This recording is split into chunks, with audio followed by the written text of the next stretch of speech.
Hi guys, ಎಲ್ಲರೂ ಹೇಗಿದ್ದೀರಾ? ಎಲ್ಲರೂ ಚೆನ್ನಾಗಿದ್ದೀರಾ ಅಂತ ತಿಳ್ಕೊಂಡು ಇವತ್ತಿನ ವಿಡಿಯೋನ ಸ್ಟಾರ್ಟ್ ಮಾಡೋಣ. ಏನಿಲ್ಲ, ಲಾಸ್ಟ್ ವೀಕೆಂಡ್ ಎಲ್ಲ ಹೊರಗಡೆ ಹೋಗಿದ್ವಿ, ನಾನು ಹಸ್ಬೆಂಡ್ ಪಾಪು. ಆ ವಿಡಿಯೋಗೆ ಇಂಟ್ರೋ ಕೊಟ್ಟಿದ್ದಿಲ್ಲ, ಸೊ ಅದಕ್ಕೆ ಇಂಟ್ರೋ ವಿಡಿಯೋ ಮಾಡ್ತಾಯಿದ್ದೀನಿ.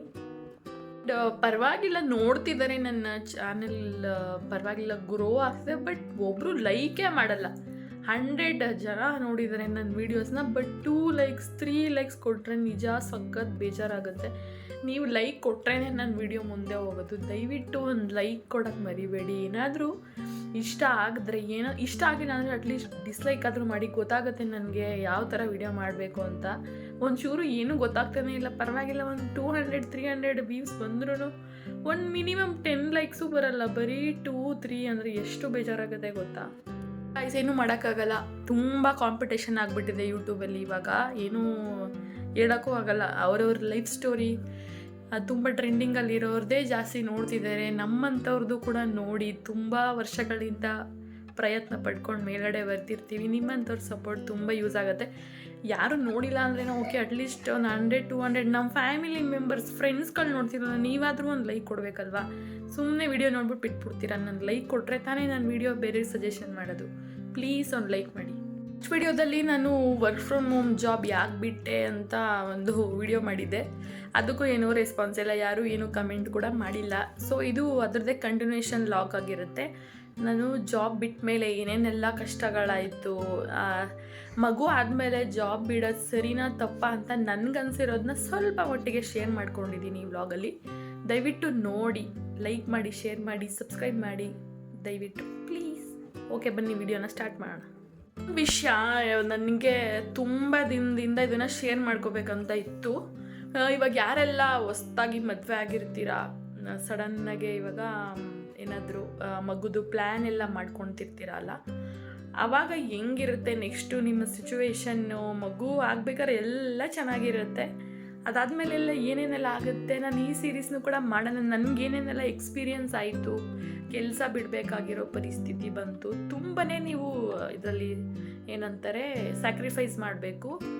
ಸೊ ಅದನ್ನು ಕೂಡ ಸ್ಟಾರ್ಟ್ ಮಾಡೋಣ ಅಂತ ಅಂದ್ಕೊಂಡಿದ್ದೀನಿ. ನನಗೆ ಇವಾಗ ಮದುವೆ ಆಗಿ 5 ಇಯರ್ಸ್ ಆಯಿತು, ನಮ್ಮ ಪಾಪಗೆ 4 ಇಯರ್ಸ್. ಸೊ ನನಗೆ ಏನೇನೆಲ್ಲ ಕಷ್ಟ ಆಯಿತು, ಅಪ್ಸ್ ಆ್ಯಂಡ್ ಡೌನ್ಸು. ಯಾರಾದರೂ ಇವಾಗ ಹೊಸ್ದಾಗಿ ಮದುವೆ ಆಗಿರೋರಿಗೆ ಏನೂ ಗೊತ್ತಿರಲ್ಲ, ಅದನ್ನು ಅಟ್ಲೀಸ್ಟ್ ಎಕ್ಸ್ಪೀರಿಯನ್ಸ್ ಆಗಿರೋರು ಶೇರ್ ಮಾಡಿಕೊಂಡ್ರೆ ಅವ್ರಿಗೂ ಕೂಡ ಸ್ವಲ್ಪ ಆದರೂ ಹೆಲ್ಪ್ ಆಗುತ್ತೆ ಅಂದ್ಕೊಂಡಿದ್ದೀನಿ. ಏನಾದರೂ ಓಕೆ ಅಂತ ಅನಿಸುತ್ತೆ ದಯವಿಟ್ಟು ಒಂದು ಕಮೆಂಟ್ ಆದರೂ ಮಾಡಿ. ಓಕೆ, ಇಟ್ಸ್ ಓಕೆ, ಬನ್ನಿ ವಿಡಿಯೋನ ಸ್ಟಾರ್ಟ್ ಮಾಡೋಣ. ಸೊ ಇವತ್ತು ಮಂಗಳವಾರ, ಪೂಜೆ ಎಲ್ಲ ಮಾಡಾಯಿತು. ಸ್ವಲ್ಪ ಹೊರಗಡೆ ಹೋಗಬೇಕಿತ್ತು. ಲಾಸ್ಟ್ ಟೈಮ್ ಹೇಳಿದ್ನಲ್ಲ ನಾನು ಒಂದು ಕ್ಲಾಸ್ಗೆ ಜಾಯ್ನ್ ಆಗಿದ್ದೀನಿ ಅಂತ, ಅದ್ರ ರಿಲೇಟೆಡ್ ಏನೋ ಸ್ವಲ್ಪ ಪರ್ಚೇಸ್ ಮಾಡಬೇಕಿತ್ತು. ನಮ್ಮ ಪಾಪು ಕೂಡ ಸ್ಕೂಲ್ಗೆ ಹೋಗಿದ್ಲು, ಅವಳನ್ನ ಅಲ್ಲೇ ಪಿಕ್ ಮಾಡ್ಕೊಂಡು ಹೋಗೋಣ ಅಂತೇಳಿ ಮನೆಯಿಂದ ನಾನು ಮತ್ತು ನಮ್ಮ ಹಸ್ಬೆಂಡ್ ಇಬ್ಬರು ರೆಡಿ ಆಗಿಬಿಟ್ಟು ಹೋಗ್ತಾ ಇದ್ದೀವಿ. ಅವಳಿಗಂತೂ ಈ ಥರ ಕರ್ಕೊಂಡು ಹೋಗೋಕ್ಕೆ ಅವ್ರ ಅಪ್ಪ ಬಂದರೆ ಸಖತ್ ಖುಷಿ ಆಗಿಬಿಡುತ್ತೆ. ಬನ್ನಿ ಯಾವ ಥರ ರಿಯಾಕ್ಟ್ ಮಾಡ್ತಾಳೆ ಅಂತ ನೋಡೋಣ. ಇವಾಗ ಹೊರಗಡೆ ಹೋಗ್ತಾ ಇದ್ದೀವಿ. ಸಿಂಪಲಾಗಿ ಹಂಗೆ ಏನಾದರೂ ತಿನ್ಕೊಂಡು ಏನೋ ಒಂದು ತೊಗೋಬೇಕು, ಅದೇನೋ ಅಂತ ತೊಗೋಬೇಕಾದ್ರೆ ಹೇಳ್ತೀವಿ. ಬನ್ನಿ, ಬೇಬಿ ಅಂತೂ ಫುಲ್ಲು ಖುಷಿ ಇವಾಗ.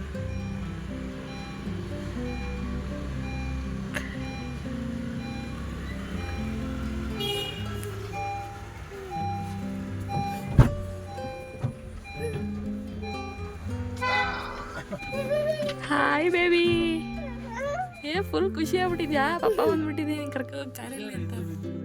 ಸ್ಕೂಲ್ ಆಯ್ತಾ? ಏನು ಮಾಡ್ತಾ ಇದ್ರಿ? ಗುಡ್ ಪಾಪ. ಹೌದಾ, ಮ್ಯಾಂಗೋ ತಿಂದಿಲ್ವಾ? ಮತ್ತೆ ಇನ್ನೇನು ತಿಂದೆ? ಓಕೆ, ಸ್ಟಿಟ್ ಮಾಡಿ. ನಮಗಂತೂ ನನಗೆ ಪಾಪುಗೆ ಹೊರಗಡೆ ಹೋಗೋದು ಅಂದರೆ ಸಖತ್ ಖುಷಿ. ನಮ್ಮ ಹಸ್ಬೆಂಡ್ಗೆ ಡೆಡ್ ಆಪೋಸಿಟ್. ಅವ್ರು ಡೈಲಿ ಆಫೀಸ್ಗೆ ಹೋಗ್ತಾರಲ್ಲ, ಅವ್ರಿಗೆ ಹೊರಗಡೆ ಹೋಗೋದು ಅಂದರೆ ಒಂಚೂರು ಇಷ್ಟ ಆಗಲ್ಲ. ಆದರೆ ನನಗೂ ಪಾಪುಗೂ ಮನೇಲಿದ್ದು ಒಂದು ಸ್ವಲ್ಪ ಇಲ್ಲಿ ಪಕ್ಕದ ರೋಡ್ಗೆ ಹೋಗಿ ಬಂದ್ರೂ ಖುಷಿ ಆಗಿಬಿಡುತ್ತೆ. ಸೊ ಹಂಗೆ ಇನ್ನೂ ಸ್ವಲ್ಪ ಕೆಲಸ ಕೂಡ ಇತ್ತಲ್ಲ, ಹೊರಗಡೆನೇ ಇವತ್ತು ಊಟ ಮಾಡ್ಕೊಬರೋಣ. ಯೂಶ್ವಲಿ ನಮ್ಮ ಹಸ್ಬೆಂಡ್ ಏನಾದರೂ ವೀಕ್ ಆಫ್ ಇದ್ದಾಗ ಮನೇಲೇ ಏನಾದರೂ ಸ್ಪೆಷಲ್ ಮಾಡ್ತೀವಿ.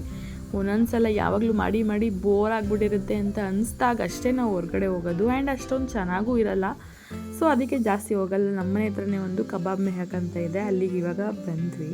Come back to my work. Job ಬಿಟ್ಟಿದ್ದ ಬಗ್ಗೆ ಆ ಸ್ಟೋರಿನ ಕಂಟಿನ್ಯೂ ಮಾಡಬೇಕು ಅಂದರೆ, ಸೊ ಫಸ್ಟು ಜಾಬ್ ಎಲ್ಲ ಬಿಡಬೇಕಾದ್ರೆ ಫುಲ್ಲು ಸ್ಟ್ರಾಂಗ್ ಮೈಂಡ್ಸೆಟ್ಟಿಂದ ನನ್ನ ಪಾಪುಗೆ ಟೈಮ್ ಕೊಡೋಕ್ಕಾಗ್ತಿಲ್ಲ, ಅದೆಲ್ಲ ತಲೆಯಲ್ಲಿ ಯೋಚನೆ ಮಾಡಿ ಇಲ್ಲ ಬಿಡಲೇಬೇಕು ಅಂತ ಬಿಡೋಣ ಅಂತ ರೆಡಿಯಾಗಿಬಿಟ್ಟಿದ್ದೆ. ಆವಾಗ ಮ್ಯಾನೇಜರ್ ಹತ್ರ ಕೂಡ ಹೇಳಿದ್ದೆ. ಬಟ್ ಮತ್ತೆ 1 ಮಂತ್ ಆದಮೇಲೆ ಏನೇನೋ ನಮ್ಮ ಲೈಫಲ್ಲಿ ದೊಡ್ಡ ಇನ್ಸಿಡೆಂಟ್ ಆಯಿತು. ಆ ರೀಸನಿಂದ ಮತ್ತೆ ಬೇಡ ನಾನು ಮಾಡಬೇಕು ಅಂತ ಕಷ್ಟಪಟ್ಟು ಹೆಂಗೋ ಮಾಡ್ತಾಯಿದ್ದೆ ಜಾಬ್ನ. ಮೇ ಬಿ ಗೊತ್ತಿಲ್ಲ ಈ ಕಾರ್ಪೊರೇಟ್ ಹಿಂಗೆ ಅಥವಾ ನಮ್ಮ ಟೀಮಲ್ಲಿ ಸಿಕ್ಕಿದ್ದವ್ರು ಹಿಂಗೆ ಅಂತ ಅವರು ಪ್ರೀ ಪ್ಲ್ಯಾನ್ ಮಾಡಿದರು ಅನಿಸುತ್ತೆ. ಮದುವೆ ಆಯಿತು, ಮಗು ಆಯಿತು, ಇವ್ರ ಕೈಲೆಲ್ಲ ಫುಲ್ಲು ಮುಂಚೆ ಥರ ಎಲ್ಲ 100% ಜಾಬಲ್ಲಿ ಕೊಡೋಕ್ಕಾಗಲ್ಲ 100% ಅಂತೇಳಿ ಅವರೇ ಪ್ಲ್ಯಾನ್ ಮಾಡಿಕೊಂಡು ನನ್ನ ಆಫೀಸ್ ಬರಲೇಬೇಕು ಅಂತ ಟಾರ್ಗೆಟ್ ಮಾಡೋಕ್ಕೆ ಸ್ಟಾರ್ಟ್ ಮಾಡಿದ್ರು. ಬಟ್ ಆವಾಗ ಸಖತ್ತು ಬೇಜಾರಾಗೋಯಿತು. ಅವಾಗ ಪಾಪುಗೆ ಇನ್ನೂ 9 ಮಂತ್ಸು. ನನಗೆ ಫುಲ್ಲು ಸಖತ್ತು ಒಂಥರ ಅವಳನ್ನ ಬಿಟ್ಟೋಗೋದಕ್ಕೆ. ಈಗ ತುಂಬ ಜನ ಹೋಗ್ತಾರೆ, ಅವ್ರ ಪರಿಸ್ಥಿತಿಗಳಂಗಿರುತ್ತೆ. ನನ್ನ ಹಸ್ಬೆಂಡ್ ಹತ್ರ ಕೂತ್ಕೊಂಡು ಮಾತಾಡಿದಾಗ ಅವರು ಕೂಡ ಓಕೆ ಅಂದರು. ಮತ್ತು ನಮ್ಮ ಅಮ್ಮ ಕೂಡ ಜೊತೆಲೇ ಇದ್ದರು. ಅವರು ಕೂಡ ಸಡನ್ನಾಗಿ ಹೋಗೋ ಪರಿಸ್ಥಿತಿ ಬಂತು. ಒಬ್ರೊಬ್ರಿಗೆಲ್ಲ ಬಿಡ್ತಾರಲ್ಲ ಅಜ್ಜಿ ಮನೇಲಿ ಮಕ್ಕಳನ್ನ ಬಿಟ್ಬಿಟ್ಟು ಜಾಬ್ಗೆ ಹೋಗೋದು, ಆ ಥರ ನಮ್ಮ ಮನೇಲಂತೂ ಅವ್ರು ಒಪ್ಪಲೇ ಇಲ್ಲ. ನಮ್ಮ ಹಸ್ಬೆಂಡು ಪಾಪುನೆಲ್ಲ ಬಿಟ್ಟು ಬೇರೆ ಕಡೆ ಅಮ್ಮನ ಮನೆ ಆದರೂ ಅಷ್ಟೇ ಅವಳಿಗೆ ಟೈಮ್ ಕೊಡಬೇಕಲ್ಲ, ಮಗು ಮಾಡ್ಕೊಬಿಟ್ಟು ಎಲ್ಲೆಲ್ಲೋ ಬಿಟ್ಬಿಟ್ಟು ನಮ್ಮ ಲೈಫ್ ನೋಡ್ಕೊಳ್ಳೋದು ಬೇಡ, ಪರವಾಗಿಲ್ಲ ಇವಾಗ ಸದ್ಯಕ್ಕೆ ಬಿಟ್ಟರೆ ಆಯಿತು ಆಮೇಲೆ ನೋಡೋಣ ಅಂತೇಳಿ ಫೈನಲಿ ಎಲ್ಲ ಡಿಸೈಡ್ ಮಾಡಿ ಅವರು ಕೂಡ ಹೇಳಿದ್ರಲ್ಲ ಆಫೀಸ್ ಬರಲೇಬೇಕು ಅಂತ. ನಮಗೂ ಬೇರೆ ಆಪ್ಷನ್ ಇರಲಿಲ್ಲ. ನನಗೆ ಅಷ್ಟು ಚಿಕ್ಕ ಮಗುನೆಲ್ಲ ಎಲ್ಲೂ ಬಿಟ್ಟೋಗೋಕ್ಕೆ ಏನೂ ಆಪ್ಷನ್ ಇಲ್ಲ. ಸಡನ್ನಾಗೆಲ್ಲ ಯಾರ್ಯಾರನ್ನೋ ಕರ್ಕೊಬಂದು ಮಗುನೆಲ್ಲ ಬಿಟ್ಟು ಹೋದರೆ ನನಗೂ ಬೇರೆಯವರೆಲ್ಲ ಅಷ್ಟೊಂದು ಈಸಿಯಾಗಿ ಗಟ್ಟಿ ಮನ್ಸು ಮಾಡ್ಕೊಂಡು ಬಿಡ್ಬೋದು. ಬಟ್ ನನಗೆ ಸಖತ್ತು ಭಯ ಆಗೋಕ್ಕೆ ಸ್ಟಾರ್ಟ್ ಆಯಿತು. ಸೊ ತುಂಬ ನನಗಿಷ್ಟನೇ ಇರಲಿಲ್ಲ. ಆಲ್ಮೋಸ್ಟ್ 6 ಇಯರ್ಸಿಂದ ನಾನು ಜಾಬ್ ಮಾಡ್ತಿದ್ದೆ ಅಲ್ವಾ. ಬಟ್ ಆ ಟೈಮಲ್ಲಿ ನನಗೆ ಏನಕ್ಕೆ ಅಷ್ಟೊಂದು ನಾನು ಸ್ಟ್ರಾಂಗಾಗಿಲ್ಲ, ನಾನು ಬಿಡಲೇಬೇಕು ಅಂತ ಅನಿಸ್ತು ಅಂದರೆ ಆ ಚಿಕ್ಕ ಮಗು ಇರುತ್ತೆ, ಆ ಮಗುಗೆ ಒಂದು 1/2 hour ಟೈಮ್ ಕೂಡ ಕೊಡೋಕ್ಕಾಗ್ತಾ ಇರಲಿಲ್ಲ. ನಾವು first of all correct decision ಮಾಡಬೇಕಿತ್ತು. ಫಸ್ಟು ನಾವು ಏನೇ ಗೊತ್ತು ಯಾರೇ ಮಗು ಮಾಡ್ಕೋಬೇಕು ಅಂತಿದ್ರು ಅವ್ರು ಫೈನಾನ್ಷಿಯಲಿ ತುಂಬ ಸ್ಟ್ರಾಂಗ್ ಆಗಿರಬೇಕು. ಎಸ್ಪೆಷಲಿ ಹೆಣ್ಮಕ್ಳು ಅಷ್ಟೇ. ಇವಾಗ ಹಸ್ಬೆಂಡ್ಗಳು ಚೆನ್ನಾಗೇ ಸಂಪಾದನೆ ಮಾಡ್ತಿರ್ತಾರೆ, ಅವರು ಸ್ಟೆಬಿಲಿಟಿಯಾಗಿರ್ತಾರೆ. ಬಟ್ ಆದ್ರೂ ನಾವು ಮುಂದಿನ ಜೀವನನ ಯೋಚನೆ ಮಾಡಬೇಕಾಗಿತ್ತು ಅಂತ ಇವಾಗ ಅನಿಸ್ತಿದೆ. ಫೈನಾನ್ಷಿಯಲಿ ತುಂಬ ಸ್ಟ್ರಾಂಗ್ ಆಗಿರಬೇಕು, ಇಲ್ಲ ಅಂದರೆ ಕಷ್ಟ ಆಗುತ್ತೆ. ಇಲ್ಲ ನಾನೇನು ಮಾಡಬೇಕಿತ್ತು ಅಂದರೆ ಇನ್ನೊಂದು ಸ್ವಲ್ಪ ದಿನ ಆದಮೇಲೆ ಕೂಡ ಮಗು ಮಾಡ್ಕೋಬೇಕಿತ್ತು. ನಾವು ಮದುವೆ ಆಗಿ ಜಸ್ಟ್ 2 ಮಂತ್ಸ್ಗೆ ಮಗು ಮಾಡ್ಕೊಂಡಿದ್ದು ಒಂಚೂರು ತಪ್ಪು ಅಂತ ನನಗೂ ಅನಿಸ್ತು. 2 years ಆದರೂ ಗ್ಯಾಪ್ ತೊಗೊಂಡಿದ್ದಿದ್ರೆ ಇನ್ನೂ ಬೇರೆ ಥರ ಏನಾದ್ರು ಪ್ಲ್ಯಾನ್ ಮಾಡಿ ನಾನು ಕೆಲ್ಸಕ್ಕೆ ಹೋಗ್ದಿರೋ ಥರ ಏನಾದರೂ ಇನ್ಕಮ್ ಬರೋ ಥರ ಮಾಡ್ಕೊಂಡು ಬಿಡಬೇಕಾಗಿತ್ತು ಅಂತ ಇವಾಗ ಅನ್ನಿಸ್ತಿದೆ. ನನ್ನ ಕಡೆಯಿಂದ ಒಂದು ಚಿಕ್ಕ ಸಜೆಷನ್, ಯಾರಾದರೂ ನೀವ್ಲಿ ಮ್ಯಾರಿಡ್ ಆಗಿರ್ತೀರಾ, ಮಗುದೆಲ್ಲ ಪ್ಲ್ಯಾನ್ ಮಾಡ್ತಿರ್ತೀರಾ ಅಂದರೆ ನೀವು ಮೇಯ್ನಾಗಿ ಯೋಚನೆ ಮಾಡಬೇಕಾಗಿರೋದು, ನಿಮಗೆ ಮಗು ಆದಮೇಲೂ ನೀವು ಮಗುಗಂತೂ ತುಂಬ ಟೈಮ್ ಕೊಡಲೇಬೇಕು. ಮಿನಿಮಮ್ 2 years ಆದರೂ ನೀವು ಮಗು ಜೊತೆ ಫುಲ್ ಟೈಮ್ ನೀವು ಅವ್ರಿಗೆ ಕೊಟ್ರೇ ಪಾಪ ಅವ್ರಿಗೂ ಒಂಥರ ಚೆನ್ನಾಗಿರುತ್ತೆ. ಮಗುನ ಮಾಡಿಕೊಂಡು ಯಾರ್ಯಾರದ್ರೂ ಬಿಟ್ಬಿಟ್ಟು ಹೋದರೆ ನೀವು ಮಗು ಮಾಡ್ಕೊಂಡಿರೋದಕ್ಕೂ ಏನೂ ಅರ್ಥ ಇರಲ್ಲ. ಸೊ ಇವಾಗ ಎಸ್ಪೆಷಲಿ ನಾನು ಒಂದು ಟಾಪಿಕ್ ಹೇಳಬೇಕು ಅಂತ ಏನಪ್ಪ ಅಂದರೆ ಅದೇ ಮಗು ಆದಮೇಲೆ ಕೆಲ್ಸಕ್ಕೆ ಹೋಗ್ಬೇಕಾ ಬೇಡವಾ ಅಂತ. ನನ್ನ ಪ್ರಕಾರ ಹೆಣ್ಮಕ್ಳುಗಳು ಕೆಲ್ಸಕ್ಕೆ ಹೋಗೋದು ಬಿಟ್ಟು ಬೇರೆ ಥರ ಇವಾಗ ತುಂಬ ಥರ ಇದೆ ಇನ್ಕಮ್ ಬರೋದು. ಬಿಸ್ನೆಸ್ ಏನಾದರೂ ಮಾಡ್ಬೋದು ಮನೇಲೇ ಇದ್ಕೊಂಡು, ಬೇರೆ ಥರ ಸ್ಕಿಲ್ ಕಲ್ತ್ಕೊಂಡು ನೀವು ಮನೇಲೇ ಮಗು ನೋಡಿಕೊಂಡು ಆ ಥರ ಏನಾದರೂ ಮಾಡ್ಕೊಳ್ಳಿ. ಅವ್ರನ್ನ ಬಿಟ್ಟು ಜಾಬ್ಗೆಲ್ಲ ಹೋದರೆ ನಿಜ ತುಂಬ ಒಂದು ಮಿನಿಮಮ್ ಚಿಕ್ಕ ಮಕ್ಕಳು ಒಂದು 4 ವರ್ಷ ಆಗೋವರೆಗೂನಾದರೂ ಅವ್ರ ಜೊತೆ ಇದ್ದರೆ ಅವ್ರಿಗೂ ಎಲ್ಲ ಥರ ನಾವು ಕಲಿಸ್ಬೋದು. ನಮ್ಮ ಥರ ಪ್ರೀತಿ ಕೊಡೋರು ನಿಜ ಯಾರೂ ಸಿಗಲ್ಲ. ಅಪ್ಪ ಅಮ್ಮನ ಬಿಟ್ಟರೆ ಇನ್ನು ಯಾರು ಕೊಡ್ತಾರೆ ಅವ್ರ ಪ್ರೀತಿನ? ಸೊ ಕರೆಕ್ಟಾಗಿ ಪ್ಲ್ಯಾನ್ ಮಾಡಿಕೊಂಡು ಮಕ್ಕಳನ್ನ ಮಾಡ್ಕೊಳ್ಳಿ. ಸೊ ಅದಕ್ಕೆ ಅಲ್ವಾ ಹಿಂದಿನ ಕಾಲದಲ್ಲೆಲ್ಲ ಮದುವೆ ಆದಮೇಲೆ ಗಂಡ ಹೊರಗಡೆ ಹೋಗಿ ದುಡ್ಕೊ ಬರಬೇಕು, ಹೆಂಡತಿ ಆದವಳು ಮನೇಲಿರಬೇಕು ಅಂತ ಏನಕ್ಕಪ್ಪ ಹೇಳ್ತಾ ಇದ್ರು ಅಂದರೆ ಅದನ್ನೆಲ್ಲ ನಾವು ಅಯ್ಯೋ ಹೆಣ್ಮಕ್ಳಿಗೆ ಸ್ವತಂತ್ರ ಇಲ್ಲ, ಒಳಗಡೆ ಕೂಡ ಹಾಕ್ಬಿಟ್ಟಿದ್ದಾರೆ ಅಂತ ಹೇಳ್ತಿದ್ರು. ಬಟ್ ನನಗೆ ಇದುವರೆಗೂ ನನಗೆ ಏನಪ್ಪ ಅನಿಸಿದೆ ಅಂದರೆ ಅವ್ರು ಮಾಡಿರೋದು ನಿಜ ಕರೆಕ್ಟ್ ಅಂತ ನನಗೆ ಇವಾಗ ಅರ್ಥ ಆಗ್ತಿದೆ. ಯಾಕೆ ಅಂದರೆ ಇವಾಗ ಅಪ್ಪ ಅಮ್ಮ ಇಬ್ಬರೂ ಮಗುನ ಬಿಟ್ಬಿಟ್ಟು ಕೆಲ್ಸಕ್ಕೆ ಹೋದಾಗ ಅವರು ಆಗು ಹೋಗುಗಳು ಮಾರ್ನಿಂಗಿಂದ ಸಂಜೆವರೆಗೂ ಏನೆಲ್ಲ ಮಾಡ್ತಿರ್ತಾರೆ. ಆ್ಯಂಡ್ ಕೆಲವೊಂದು ಮಕ್ಕಳು ತುಂಬ ಜನ ಇವಾಗ ಅಪ್ಪ ಅಮ್ಮ ಇಬ್ಬರು ಕೆಲ್ಸಕ್ಕೆ ಹೋಗ್ತಿದ್ದಾರೆ, ಎಷ್ಟೋ ಜನ ಮಕ್ಕಳು ದಾರಿ ಕೂಡ ತಪ್ಪಿದ್ದಾರೆ. ಎಲ್ಲರೂ ಅಂತ ಹೇಳೋಕ್ಕಾಗಲ್ಲ. ಅಟ್ಲೀಸ್ಟ್ ಮನೇಲಿ ಯಾರಾದರೂ ಹಿರಿಯರು ದೊಡ್ಡವರು ಅತ್ತೆ ಮಾವ ಅಪ್ಪ ಅಮ್ಮ ಆ ಥರ ನೋಡ್ಕೊಳ್ತಿದ್ರೆ ಓಕೆ. ಯಾರು ಇಲ್ಲ ಅಂದರೆ ಮಗುಗೆ ಒಂಥರ ಒಂಟಿತನ ಫೀಲ್ ಕೂಡ ಆಗ್ಬೋದು.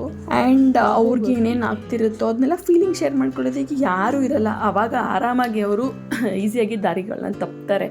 ಸೊ ನನ್ನ ಪ್ರಕಾರ ಎಲ್ಲರಿಗೂ ಅಂತ ಹೇಳ್ತಿಲ್ಲ, ನನಗೇನು ಅನಿಸ್ತಿದೆ ಅದನ್ನು ನಾನು ಶೇರ್ ಮಾಡ್ಕೊತಾ ಇದ್ದೀನಿ.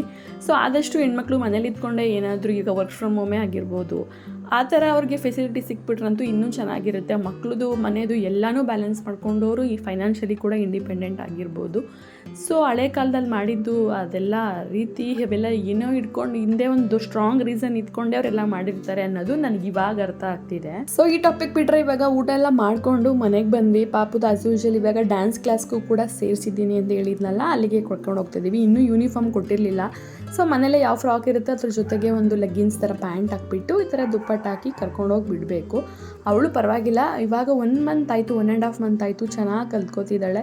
ಸುಮ್ಮನೆ ಮನೇಲೇ ಇದ್ದರೆ ಸುಮ್ಮನೆ ಟಿ ವಿ ಅದು ಇದು ಅಂತ ಅದಕ್ಕೆ ನಿಂಗೆ ಇದಾಗ್ಬಿಡ್ತಾರೆ. ನಾನು ಕೂಡ ಹೆಂಗಿದ್ರು ಇವಾಗ ಜಾಬ್ ಬಿಟ್ಟಿದ್ದೀನಿ ಅಲ್ವಾ, ಅವಳಿಗಾದ್ರೂ ಏನಾದರೂ ಅವಳೊಳ್ಳೆ ಸ್ಕಿಲ್ಸ್ನ ಕಲಿಸೋಣ ಅಂತ ನಾನು ಈ ಥರ ಅವಳನ್ನ ಜಾಯಿನ್ ಮಾಡಿದ್ದೀನಿ. ಆ್ಯಂಡ್ ಈ ಏಜ್ ಅಂತೂ ಪರ್ಫೆಕ್ಟ್ ಅಂತ ನನಗನ್ಸುತ್ತೆ. ನಮ್ಮ ಕಾಲದಲ್ಲೆಲ್ಲ ನಾವು ಇನ್ನೂ 4 ವರ್ಷದಲ್ಲಿ ಇನ್ನೂ ನಮ್ಗೆ ಏನೂ ಗೊತ್ತಿರಲಿಲ್ಲ. ನಾವೆಲ್ಲ ಸ್ಕೂಲ್ಗೆ ಸೇರ್ಕೊಂಡೋಗಿ ಆಲ್ಮೋಸ್ಟ್ 6 ಇಯರ್ಸ್ ಅನಿಸುತ್ತೆ.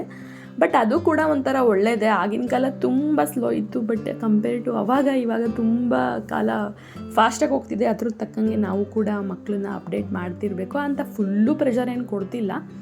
ಜಸ್ಟ್ ಅವಳಿಗೆ ವೀಕ್ಲಿ 2 ಡೇಸ್ ಇರುತ್ತೆ ಅಷ್ಟೇ ಡ್ಯಾನ್ಸ್ ಕ್ಲಾಸ್ ಕೂಡ. ಅಷ್ಟೊಂದೆಲ್ಲ ಪ್ರೆಷರ್ ಕೊಟ್ಟು 4 ಇಯರ್ಸ್ಗೆ ಎಲ್ಲ ಥರ ಕ್ಲಾಸ್ಗೂ ಹಾಕೋದಿನ ಬೇಡ. ಜಸ್ಟ್ ಒಂದು ಯಾವುದಾದ್ರೂ ಲೈಟಾಗಿ ಅವಳಿಗೆ ಸ್ಟಾರ್ಟ್ ಮಾಡಿದ್ರೆ ನೆಕ್ಸ್ಟ್ ಹೋಗ್ತಾ ಅವ್ರಿಗೆ ಏನು ಇಂಟ್ರೆಸ್ಟ್ ಇರುತ್ತೆ ಅದ್ರ ಕಡೆ ನಾವು ಜಾಸ್ತಿ ಫೋಕಸ್ ಮಾಡ್ಬೋದು. ಸೊ ಇವಾಗ ನೋಡಿ ಯೂನಿಫಾರ್ಮ್ ಕೂಡ ಕೊಟ್ಟಿದ್ದಾರೆ. ಈ ಥರ ಕಾಣಿಸ್ತಿದ್ದಾಳೆ. ಈ 4 ಇಯರ್ಸ್ಗೆ ಆಲ್ರೆಡಿ ನೋಡಿ ಯಾವ ಥರ ಎಲ್ಲ ಬಟ್ಟೆಗಳನ್ನ ಸ್ಟಿಚ್ ಮಾಡಿದಾಗ ಹೆಂಗೆ ಕಾಣಿಸ್ತಾರೆ ಅಂತ. ಅವಳಿಗೆ ಒಂಥರ ಫಸ್ಟ್ ಟೈಮಲ್ಲಿ ಹಾಕ್ಕೊಂಡಿದ್ದು ಒಂಥರ ಫೀಲ್ ಆಗ್ತಿತ್ತು. ಅದಕ್ಕೆ ಒಂಥರ ಫೇಸ್ ಮಾಡ್ಕೊತಾ ಇದ್ದಾಳೆ, ಏನಪ್ಪ ಇದು ಈ ಥರ ಕಾಣಿಸ್ತಿದೆ ಅಂತ. ಗಾಯ್ಸ್, ಇವತ್ತು ಬೇಬಿ ಡ್ಯಾನ್ಸ್ ಕ್ಲಾಸ್ ಇದೆ. ಇವತ್ತು ಏನಪ್ಪ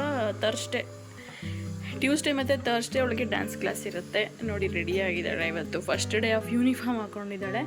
ಆಲೇ ಕ್ಲಾಸಿಗೆ ಸೇರಿಸಿ 1 ಮಂತ್ ಆಯಿತು. ಇವಾಗ ಯೂನಿಫಾರ್ಮ್ ಕೊಟ್ಟಿದ್ದಾರೆ. ಬನ್ನಿ ಹೋಗೋಣ ಡ್ಯಾನ್ಸ್ ಕ್ಲಾಸ್ಗೆ. Let's go. ನನಗೆ ಇದು ನೆಕ್ಸ್ಟ್ ಡೇಯಿಂದ ಲಾಗ್ನ ಕಂಟಿನ್ಯೂ ಮಾಡ್ತಿದ್ದೀನಿ. ಒಂದು ಪ್ರಮೋಷನ್ ಶೂಟ್ ಇತ್ತು ಇಲ್ಲೇ ಜಯನಗರಲ್ಲಿ. ನಾನು ಇನ್ಸ್ಟಾಗ್ರಾಮ್ ಯಾರಾದರೂ ಫಾಲೋ ಮಾಡ್ತಿದ್ರೆ ಗೊತ್ತಿರುತ್ತೆ ಏನದು ಪ್ರಮೋಷನ್ ಅಂತ.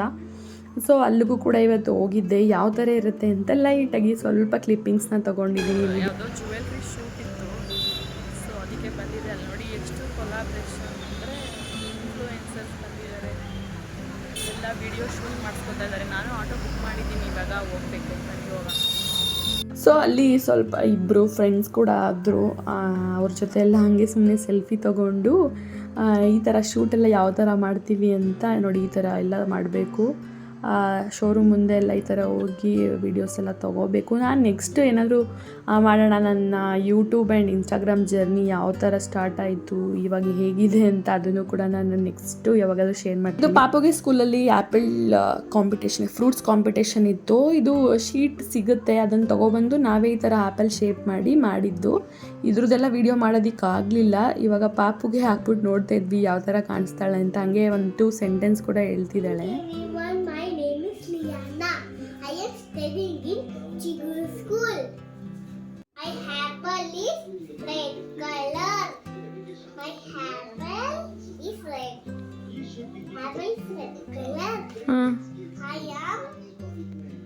ಸೊ ಕರೆಕ್ಟಾಗಿ ವೀಡಿಯೋ ಮಾಡೋಕ್ಕಾಗಿಲ್ಲ. ಸ್ವಲ್ಪ ನೆಕ್ಸ್ಟ್ ಡೇದು ಸ್ವಲ್ಪ ಕ್ಲಿಪ್ಪಿಂಗ್ಸ್ ತೊಗೊಂಡು ಆ್ಯಡ್ ಮಾಡ್ತಾಯಿದ್ದೀನಿ. ಏನು ಅನ್ಕೋಬೇಡಿ, ಪ್ರಾಪರಾಗಿ ನಾನು ವೀಡಿಯೋನ ಸ್ಟಾರ್ಟ್ ಮಾಡ್ತೀನಿ. ಆ್ಯಂಡ್ ಸ್ವಲ್ಪ ರೆಸ್ಪಾನ್ಸ್ ಎಲ್ಲ ತುಂಬ ಕಡಿಮೆ ಇದೆ ಅಲ್ವಾ, ಅದಕ್ಕೂ ನನಗೂ ಸ್ವಲ್ಪ ಇಂಟ್ರೆಸ್ಟ್ ಇಲ್ಲ. ಪರವಾಗಿಲ್ಲ, ನಾನು ಬಿಡಲ್ಲ. ಆ್ಯಂಡ್ ನನ್ನ YouTube journey and Instagram journey ಕೂಡ ಅದನ್ನು ಕೂಡ ನಾನು ಶೇರ್ ಮಾಡ್ಕೋತೀನಿ. ತುಂಬ ಜನಕ್ಕೆ ಹೆಲ್ಪ್ ಆಗುತ್ತೆ. ಯಾರಾದರೂ ಹೊಸ್ದಾಗಿ ಇವಾಗ ಯೂಟ್ಯೂಬ್ ಸ್ಟಾರ್ಟ್ ಮಾಡಬೇಕು, ಇನ್ಸ್ಟಾಗ್ರಾಮ್ ಸ್ಟಾರ್ಟ್ ಮಾಡಬೇಕು ಅಂತ ಇರ್ತಾರೆ. ಎಸ್ಪೆಷಲಿ ನಂತರ ಯಾರಾದರೂ ಮಗುವಾಗಿ ಅವ್ರಿಗೆ ಜಾಬ್ಗೆ ಹೋಗೋಕ್ಕಾಗ್ದೇ ಏನಾದರೂ ಮಾಡಬೇಕು ಅಂತಿದ್ದಾಗ ತುಂಬ ಆಪ್ಷನಲ್ಲಿ ಇದನ್ನು ಕೂಡ ಸ್ಟಾರ್ಟ್ ಮಾಡ್ತಿರ್ತಾರೆ. ಅವ್ರಿಗೆಲ್ಲ ಹೆಲ್ಪ್ ಆಗುತ್ತೆ. ಸೊ ಕಮ್ಮಿಂಗ್ ಡೇಸಲ್ಲಿ ಅದನ್ನು ಕೂಡ ಶೇರ್ ಮಾಡೋಣ ಅಂತ ಅನ್ಕೋತಾ ಇದ್ದೀನಿ. ನೀವು ಯಾರಾದರೂ ಈಗ ನೋಡ್ತಿರ್ತಿರಲ್ಲ, ಅವರಾದರೂ ಲೈಕ್ ಮಾಡಿ, ಏನಾದರೂ ಕಮೆಂಟ್ ಮಾಡಿ, ನನ್ನ ಒಪಿನಿಯನ್ ಬಗ್ಗೆ ಏನಾದರೂ ತಿಳಿಸ್ಕೊಡಿ. ನನಗೂ ಕೂಡ ಏನೋ ಇನ್ಸ್ಪಿರೇಷನ್ ಬರುತ್ತೆ ಅಂತ ತುಂಬ ವೀಡಿಯೋದಲ್ಲಿ ಹೇಳ್ಕೊಂಡು ಬರ್ತಾನೆ ಇದ್ದೀನಿ. ಯಾರೂ ಮಾಡ್ತಿಲ್ಲ, ಪರವಾಗಿಲ್ಲ. ಯಾವತ್ತಿದ್ರೂ ನಮ್ಗೆ ನಾವೇ ಮೋಟಿವೇಶನ್ ಆಗಬೇಕು ಅಂತ ಅಂದ್ಕೊಂಡು ಇವತ್ತಿನ ವೀಡಿಯೋ ಅಷ್ಟೇ. ಪಾಪು ಕೂಡ ಇವಾಗ ಸ್ಕೂಲಿಂದ ಬಂದು ಚೆನ್ನಾಗಿ ಹೇಳಿದ್ಲಂತೆ. ಮ್ಯಾಮ್ ಕೂಡ ಕ್ಯೂಟಾಗಿ ಮಾಡಿದ್ದೀರಾ, ಚೆನ್ನಾಗಿದೆ ಅಂತ ಹೇಳ್ತಾಯಿದ್ರು. ಹಂಗೆ ಸಂಜೆ ಇವತ್ತು ಸ್ವಲ್ಪ ನೈಟ್ ಔಟ್ ಥರ ಹೋಗಿದ್ವಿ. ನಮ್ಮ ಮನೆ ಹತ್ರನೇ, ಏನು ದೂರ ಏನಲ್ಲ. ನಂಗೆ ಈ ಥರ ಜಾಸ್ತಿ ಹೊರಗಡೆ ಹೋಗೋದು ಅಂದರೆ ಇಷ್ಟ ಅಲ್ವಾ. ಅವಾಗ ಹೋಗ್ತಾ ಇರ್ತೀನಿ. ಮನೇಲಿ ಇದ್ದು ಸಖತ್ತು ಬೋರ್ ಆಗ್ತಿರುತ್ತೆ. ಸೊ ಇದಾಗಿತ್ತು ಇವತ್ತಿನ ವ್ಲಾಗ್. ನಿಮಗೇನಾದರೂ ಇಷ್ಟ ಆಗಿದ್ದರೆ ಪ್ಲೀಸ್ ಒಂದು ಲೈಕ್ ಮಾಡೋದನ್ನ ಮರಿಬೇಡಿ, ಶೇರ್ ಮಾಡಿ, ಕಮೆಂಟ್ ಮಾಡಿ, ನನ್ನ ಚಾನಲ್ಗೆ ಸಬ್ಸ್ಕ್ರೈಬ್ ಮಾಡ್ಕೊಳ್ಳಿ ಅಂತ ಹೇಳ್ತಾ ಮತ್ತೆ ಸಿಗೋಣ. ಬಾಯ್ ಬಾಯ್.